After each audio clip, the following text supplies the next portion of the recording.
रास्ते में 4 सूरदास खड़े मिल गए। हाथी वाले ने कहा, भाई जरा रास्ता खाली करो सूरदास, हमारा हाथी जा रहा। तो सूरदास लोगों ने कहा, भाई बड़े भाग से आ गए, जरा आज हम लोग भी हाथी देख ले। हाथी वाले ने कहा, भाई आपके पास तो आंखें नहीं, किसी के पास सब अंधे हो, कैसे हाथी देखोगे? अरे कहा, महाराज खड़ा तो कीजिए, हाथी देखा जाएगा। पहलवान ने हाथी खड़ा कर दिया। और सूरदास जी, पहले सूरदास पहुँचे, ऐसे टटोलते टटोलते पहुँचे, उनके हाथ में हाथी का पेट वाला, बड़ा पेट वाला हिस्सा है, ऊपर नीचे ऐसा सहला। अब सूरदास ने अंदाजा लगा लिया कि हाथी तो दीवार के समान है बिल्कुल। अरे दूसरे सूरदास गए, उनके हाथ में हाथी का नीचे मोटा पैर आ गया, ऊपर नीचे ऐसा सहारे का, तो पेड़ की जड़ समझो, पेड़ का तना। हाथी बिल्कुल पेड़ की तरह सीधा सरपट नजर आ रहा है, वो भी किनारे हो गए।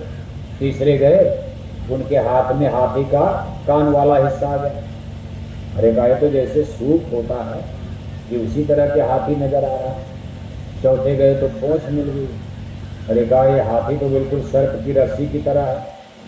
अब हाथीवान को हाथी लेकर चला गया, चारों सूरदास बैठ गए। कहा, हाथी देखा?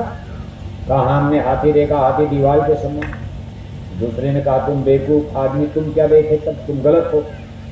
अरे हाथी को पेड़ के तने के समान। तीसरे ने कहा, तुम दोनों पागल, हाथी तो बिल्कुल सूप के समान। चौथे ने कहा, तुम तीनों पागल, हाथी तो बिल्कुल मोटे रस्से के समान।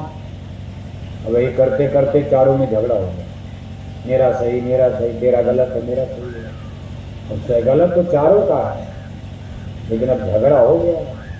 अपना अपना जो गांठ बांध लिया, मेरा राम ये है, तेरा खुदा ये है, तेरा ये है, मेरा मंदिर, मेरा मस्जिद। गलत तो सब है, लेकिन देखो झगड़ा हो गया।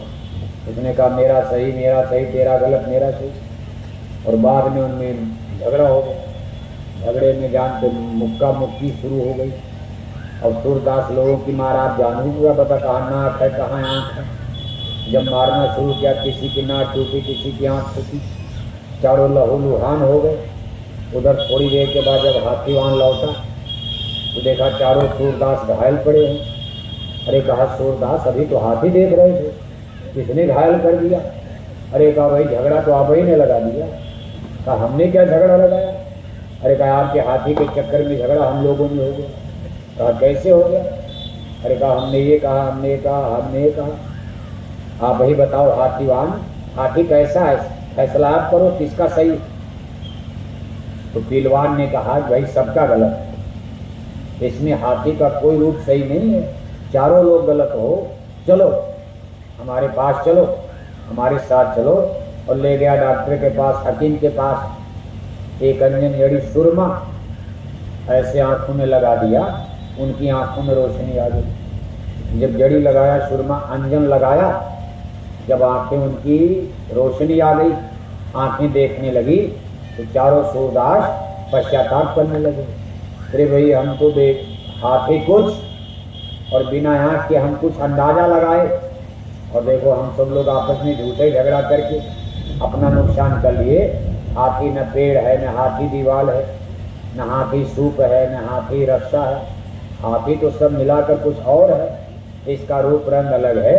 इसी को गोस्वामी महाराज ने रामायण में लिखा है कि मुकुर मलिन और नयन विहीना, तो राम रूप देखें कि मदीना। ये दीन बेचारे, गरीब बेचारे, ये बेचारे संसार के। यहाँ गरीब माने धन दौलत से नहीं, यानी जो जीवात्मा यहाँ फंस गई कर्म जाल में, हम सब लोग दीन हो गए, गरीब हो गए। क्योंकि मौत के नरक जाना है, तो सब गरीब ही हो, धन दौलत क्या करेगा? अभी आपकी जिंदगी है, थोड़े 2-4 साल में मरोगे।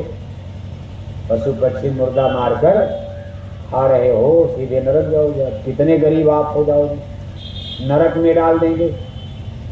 मांस खाते खाते कुत्ता का जन्म दे दिया, मांस खाओ कुत्ता बनकर, बिल्ला बनकर। तिल भर मच्छी खाई के कोट गऊ दे दान, काशी करवट ले मुए तऊ न नरक निदान। तो भाई मानव जन्म पाकर एक मुर्दा मछली खा लिया, कितना बड़ा दोष लगता।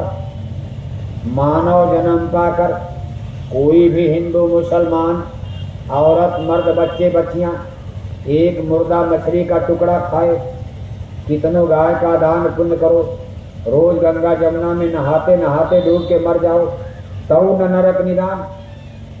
फिर भी नरक जाना पड़ता है। आश्चर्य है।